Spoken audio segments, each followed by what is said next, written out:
It would have just been nice 50 years ago if those cross supports would have been in. It would have saved a lot of the stone from trying to crumble and getting so many cracks in it, I think. So what caused that wall to lean out then? I'm thinking it's more the pressure of the roof itself in the middle because it doesn't have a real good... Because that whole north wall over there was leaning out about 16 inches. Yes. You know, there's still some weight that was of the back roof in goes on it. early 90s. Yeah. I know these beams are supposed to hold it, but I think a lot of that still... There just wasn't that cross support, and that's why that wall tipped out. It was pretty miraculous how they brought that whole wall in and how that you had to brace the outside of it. Yeah. And then they went with chains through the top of the roof, and they went down through any opening that they could find, and then they connected to, you know, the south wall, and then they had the come-alongs, and they just went one click down this whole wall until that wall came in. They had braced it with big beams on the outside, and then they just brought that whole wall in without having it buckle. I mean, it's 2 feet thick. Yes.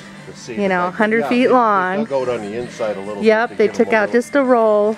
They said that was the barn doctor. Oh, that was the barn doctor? Yeah. It's pretty good the way you got it back in. Once you put them cables across there, that's... Yeah, those are, they said those are the kind that you see around the silos with the turnbuckles on them. Yeah. And then and when we checked them, there really wasn't that much that needed to be, you know, the wall is staying. You know, so over the past 15 years, it's done its job. Right, right. Yeah, if they'd have threw that into the design right away somehow, I think those walls would have never right. crumbled at all.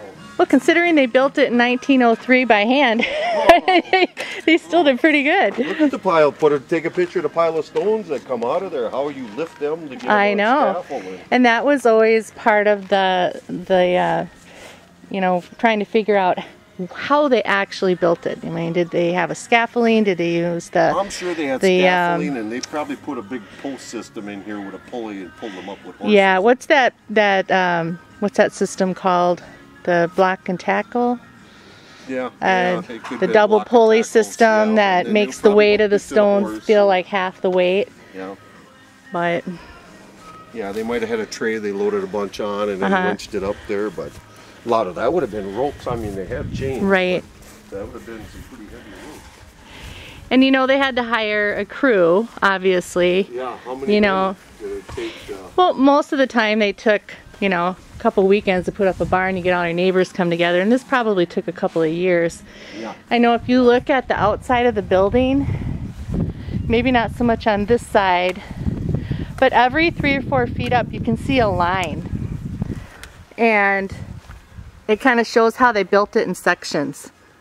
Yeah. Pretty amazing. Scaffold up to that height that it was good from the waist high. And then right, because it took a while for that to settle, or for the mortar to harden. Yeah. For that weight and size. Pretty amazing. Yeah, the stone doesn't want to suck in the mortar. Exactly. Bond it there.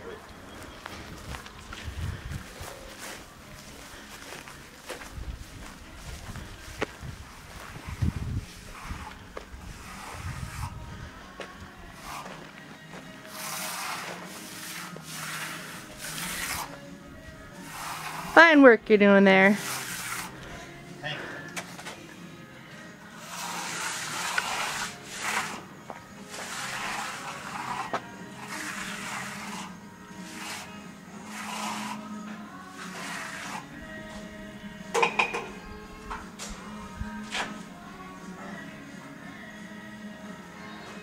I just wonder what Daniel Kraus would think right now.